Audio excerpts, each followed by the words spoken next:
Well guys, it looks like I'm ready for another playthrough. How about you? I'm Effring225 and welcome to the beginning of my playthrough of Game Boy Wars 3 for the Game Boy Color. Bet you weren't expecting this game, were ya? After Advance Wars DS, I was thinking that if I went to Days of Ruin next, it wouldn't be that much different from any other playthrough of Days of Ruin, and I figured that would be boring and stuff because you have to go through a bunch of tutorial maps. So instead, I decided to go to a more obscure Advance Wars game. And this is an Advance Wars game. It is the third Game Boy Wars game. The first Game Boy Wars was made by Nintendo, but they outsourced the next two to Hudson. And Hudson, for Game Boy Wars 3, they really went all out. They wanted to make this a unique experience. There's a ton of influence from their other strategy game, Nectarus, aka Military Madness, so this makes for a very unique experience. And it actually is, you know, with the other Game Boy Wars games, they typically take a long time to play, and that can be kind of a turnoff, but with Game Boy Wars 3, if you know what you're doing, then it's actually a really fun experience, so I'm going to play through that for you guys. Now, there is a tutorial mode in Game Boy Wars 3. I'm going to start up a new file here. And I'm actually going to play through that tutorial mode because it doesn't really take that long, and it's a good way to get everyone up to speed on the new game mechanics. Well, most of the new game mechanics. I have two videos about Game Boy Wars 3 on my channel already, but I'm still going to play through the beginner mode here. That's what the B mode here is, because it's a really good way to get everyone up to speed in case they don't want to go and seek out those two old videos and watch them again. So let's get started. This first map is very simple. It's just going to be a tutorial on how to build units and capture stuff, which, you know, is Advance Wars 101. We're going to build an infantry from the HQ. HQs can build units, in fact, and any building within 3 spaces of the HQ can build units. So if you find a factory in the middle of nowhere, it's not going to be able to build anything, but a factory next to your HQ, that can build stuff. And so we're going to capture this HQ. Oh yeah, I left the animations on. Animations are going to be off for the same reason they were off in the other Advance Wars playthroughs. So yeah, they aren't even that interesting in this game, oddly enough.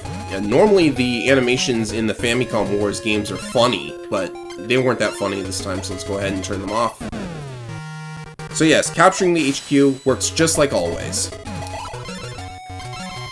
And away we go. That's the first map cleared. Only 15 more to go, but they don't really take that long at all. This second map is going to teach us about attacking, and it's also going to teach us about how the weapons in this game work. So I have 2 units here. One of them is a combat buggy, and the other is a battle car. Now, all of the units in this game, all of the ground vehicles in this game, I should say, are split into 2 categories. Lightly armored, such as this transport truck, and heavily armored, with this armored personnel carrier. The battle car is good against heavily armored units. It's not so good against lightly armored units. And the combat buggy is good against lightly armored vehicles, but it's not going to work against heavily armored vehicles. So yes, the objective here is to just destroy these 2 enemy units here. Very easy to do. You can 2-round them with both units. There's one, and then there's the other. It can be kind of annoying to have to remember which units are lightly armored and which are heavy armored and which units are good against one or the other. Because, you know, you think that if a unit is good against heavily armored units, then it's going to be extra good against lightly armored units. And the second map is going to teach us about indirect combat. Now, in Game Boy Wars 3 exclusively, all indirect units are able to move and fire in the same turn, but we'll get to those in a moment. First, we gotta learn about the supply truck. I'm gonna move it up here. The supply truck is naturally responsible for getting supplies to your units, extra fuel and ammo. And let's go ahead and fire with a rocket truck first. The rocket truck in this game it has a 2 to 3 range instead of like 3 to 5 in Advance Wars, and it's also used to attack lightly armored vehicles, not the heavily armored ones. Weirded out yet? So let's go ahead and I'm gonna fire at the combat buggy just to finish it off. There's a time limit on this map, and we have just barely enough time to get rid of all the enemy units here. But, you know, the indirect units actually started with low amounts of ammo. so you have to use the supply truck to get the ammo to them. And the way you do that is to select the unit you want. It has to start its turn next to the supply truck. The supply truck can move over to the unit that it wants to supply, but the unit that you want supplied cannot move to the truck. So you just select the supply command. It's a free action. We'll do this for both of our units. And now we're going to focus down that large tank, because it does take a couple of hits to destroy it. Like, even though the artillery is what's good against heavily armored vehicles, and it has a range of, what is it, 2 to 5? Yeah, it's 2 to 5 in this game. Yeah, this probably looks really weird to anybody who's familiar with typical Advance Wars, but now that we've knocked the large tank down to 6 HP, its defense is actually lowered enough that the artillery will do 3 damage. So let's get the rocket over here and start working on the battle car. And we should have one more turn to destroy these two, and we should be able to finish them off. By the way the AI works in this game is that they will start retreating for repairs at 3 HP instead of just 2, like in Advance Wars. So yes, map 3 is cleared. And we will move on to map 4. Map 4, what does it teach us? I should be able to recognize it. Oh yeah, this teaches us about joining. So joining works a little bit different in Game Boy Wars 3. So, what you want to do is you want to move 2 units of the same type next to each other and then select the join command.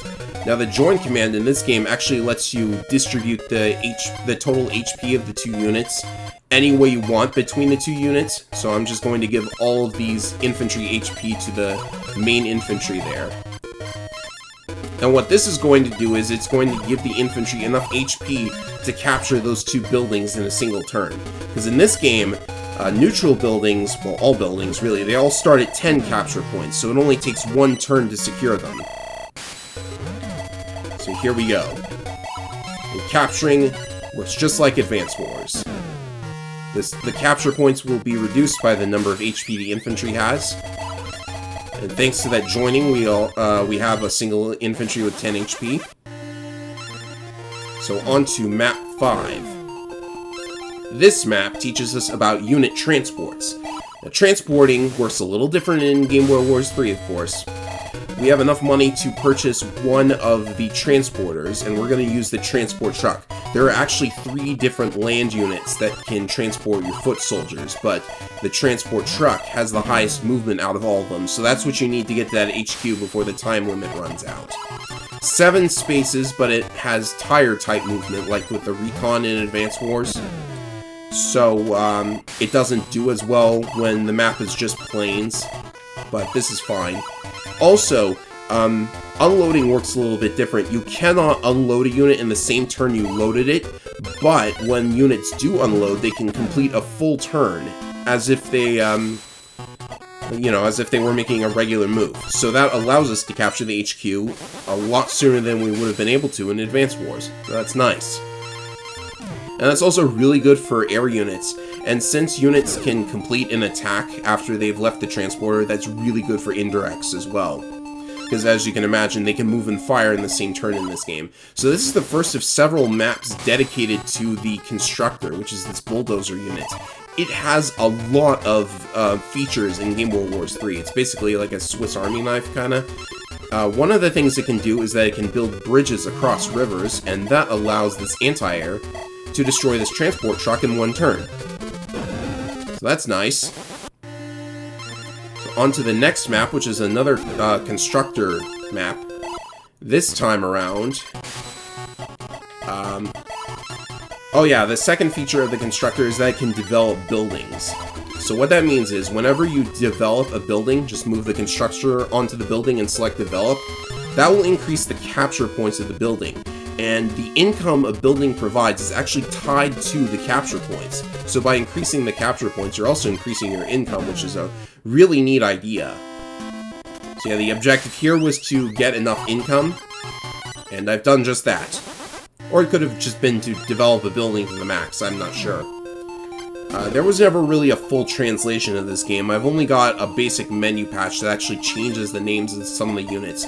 So if you're confused by the game giving a different unit name than I am, then sorry. I'm just used to using the original unit names instead of the translated ones. Okay, so this map is teaching us about another constructor function. Anytime you see a destroyed building like this, you can use the develop command to repair the building, and it'll be under your control. Really nice. There are ways of destroying buildings in this game, which is another neat feature of Game Boy Wars 3, but we'll get to that. Alright, so I want to move the constructor off the building now because I want the artillery to get some more ammo on the next turn. And that was the idea here. The artillery does not have enough ammo to destroy this APC completely, unless you repair the building and use it to get more ammo. So next map coming up, number 9. This map, this map teaches us about the terraforming abilities of the constructor. There are a lot of maps dedicated to the constructor, aren't there? Alright, so you can either take the transport truck through the mountains, which is going to be really slow, or you can take it up through this wasteland terrain, which is also going to be really slow. So we're going to use the constructor to clear away the wasteland and turn it into plains. So yeah, are you interested in this unit yet?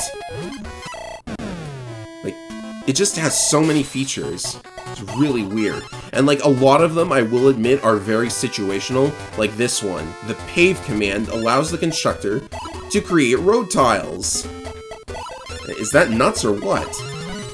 Alright, so we should be able to get to the HQ in time. We're on turn 3, and we should be able to unload on this turn. Yes. We'll unload the infantry and start capturing again. By the way, I haven't mentioned it yet, capture progress sticks. So, if I were to move the infantry off of this HQ, it would not go back to 20 capture points. Which is a little bit strange, and it doesn't really make a whole lot of sense, but I guess it's okay. Alright, so moving on to map 10, this should be the final constructor map, I think. There's only one more function of the constructor that we haven't seen yet. And it has to do with building airports, because we kind of need an airport because this T-copter is not going to make it to the enemy HQ in time. So what we're going to do is we're going to take our constructor and build a runway. A runway is basically like the temporary airport from Days of Ruin.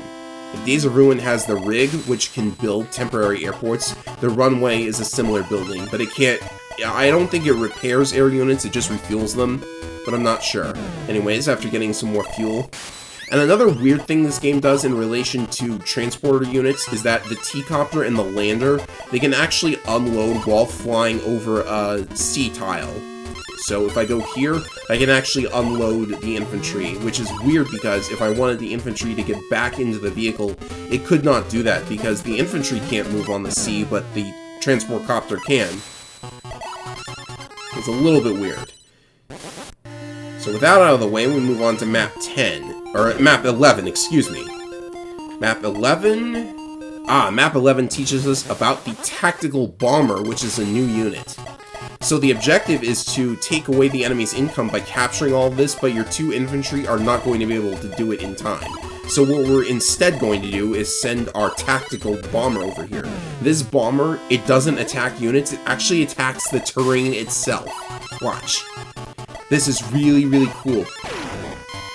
Maybe a little bit impractical, but as I said, capture points, they stick. They don't go back to 20 after your infantry has left the building. So what you could do is use the tactical bomber to reduce the HP of or the capture points rather of an HQ, for example, and then just swoop in for the capture with the infantry when all of that's done. So that's nice. Map 12. Map 12, we're going to get into a little bit about unit movement this time around, because Game Boy Wars 3 has this mechanic called the Zone of Control. And what that means is, when you move next to an enemy unit, you have to stop your move there. You can still attack and stuff, but you have to stop your move there. So that's why I cannot get past this battle car. So we're going to attack this battle car with both of our combat buggies, and another interesting mechanic is that as you surround a unit with more and more units, they will actually fire at the enemy unit at the same time as you do. So by attacking this battle car in this situation, I'm going to do extra damage because the other battle car, the other combat buggy rather, it is also chipping in and doing a little bit of damage too. So that's another thing to keep in mind. And this battle car is just going to destroy the rocket in one turn. So that's done. The reason the zone of control exists, I think, is because it did not exist in the other two Game Boy Wars games. So I guess what Hudson was thinking is, okay, it's really weird to have units just be able to dash around enemy units like that. So we better do something that allows players to make walls better, because making a wall in Game Boy Wars 2 is much, much harder than Game Boy Wars 3. So this map is going to teach us about ambushes. So I'm actually going to pull up a damage preview here.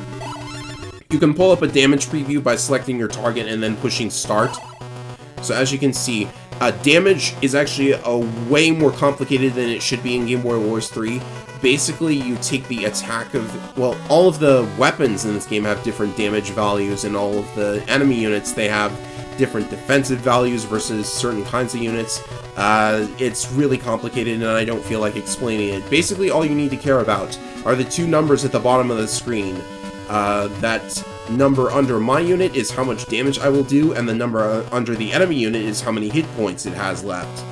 So as you can see, I'm not going to be able to one-shot it, which is what we kind of want to do. So what we're going to do instead is move this infantry over here. It's not going to do any damage whatsoever to this unit. That's a really tough armored unit. But now that it's there, we can take the battle car and move it over to the other side. When you have two units on opposite sides of an enemy like this, that triggers an ambush, and what that's going to do is significantly reduce the enemy's defense. So now I can, in fact, kill it in one hit. Like ambushes, surrounding, and the zone of control, these are all things that are available to direct combat units. Which is why I think, that's the reason I think they made indirect units able to move and fire in the same turn, because they kind of need something. If direct combat is going to have all these extra features, then you need to do something for the indirects as well. Alright, map 14 is going to be another map about ambushing, but this one involves terrain defense. So yes, the terrain still provides defense. And another thing I forgot to mention about the two car units is that they can actually go in the mountains. So the objective is to destroy this APC without taking any damage whatsoever. And if I just attack like this, I'm going to take some damage in a counterattack. So what we actually want to do is move the combat buggy to this tile in particular. This will let us do an ambush from the mountain, which will reduce the damage we take all the way down to 0. Well, not reduce it down to 0, but it's not going to reduce our HP by more than a tenth, which is what the game was looking for. The standard 0 to 10 HP that you see, like in the other Advance Wars games, that instead just represents how many tenths of health you have left. It's really confusing, and you should probably not be trying to process how the damage calculation all works. Like, just focus on what the damage preview tells you. Alright, so second to last map here. This time we're going to learn about the initiative, or vigor as the translation patch calls it. So basically, all units in the game, I'm going to bring up the unit information here, the vigor that you see there, that controls who attacks first in direct combat. This is another feature of direct combat. So whenever you make an attack in direct combat, the unit with a higher vigor is going to attack first, and if there's a tie, then they will both fire at the same time. Kind of a mishmash of Advance Wars, the Advance Wars version, where the turn player attacks first all the time, and the previous games where units always fired at each other at the same time. However, you also lose vigor whenever you move.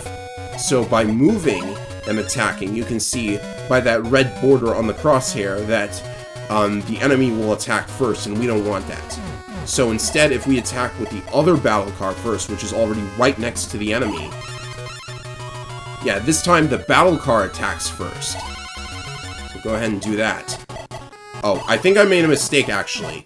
Let me just reset the map.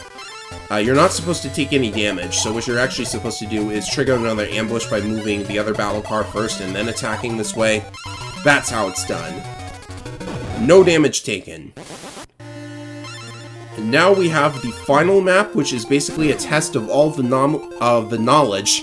What was I trying to say there? This final map is a test of all the knowledge we've accumulated so far. So here we go. Your objective is to destroy these two units. You can take as much damage as you want. So, I need to remember how it was done, actually. Because I know you have to...